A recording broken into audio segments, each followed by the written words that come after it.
గురుకులాల ఘోష అంటూ గత 5 ఏళ్లు పూర్తిగా నిర్లక్ష్యం, ఎప్పటికైనా పరిస్థితి మారేనంటూ దయనీయంగా పిల్లల మెను, కలుషిత ఆహారంతో ఇబ్బందులు, మరుగుదొడ్ల నిర్వహణ అస్తవ్యస్తం, వేధిస్తున్న టీచర్ల కొరత, పర్యవేక్షణ నీళ్ళు, తగ్గిన అడ్మిషన్లు, ఫలితాలు అంతంతే, సంక్షేమ హాస్టల్ మర్యాద్వాన్ ప్రక్షాళన చేయాలని తల్లిదండ్రులు వెనతన్నటువంటి వార్తని హైలైట్ చేశారు.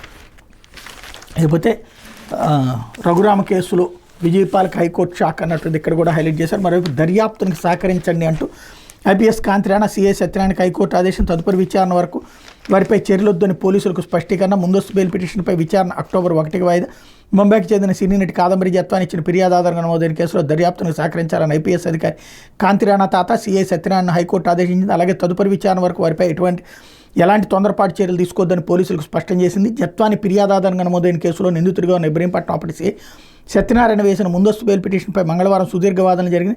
సత్యనారాయణ తరపున సీనియర్ న్యాయవాది వినోద్ కుమార్ దేశపాండే వాదనలు వినిపిస్తూ కొందరు వ్యక్తుల ప్రోద్బలంతోనే పోలీసులపై జత్వాని కేసు పెట్టారన్నారు. ఆమె అరెస్ట్ విషయంలో పిటిషనర్ చట్ట నిబంధనలు అనుసరించారని, ఆమె నివాసంలో సోదాలు నిర్వహించారు, మ్యాజిస్ట్రేట్ అనుమతి పొందారని, ఉన్నతాధికారుల ఆదేశాలకు అనుగుణంగా నడుచుకున్నారని చెప్పారన్నటువంటి వార్తని ఇక్కడ హైలైట్ చేశారు.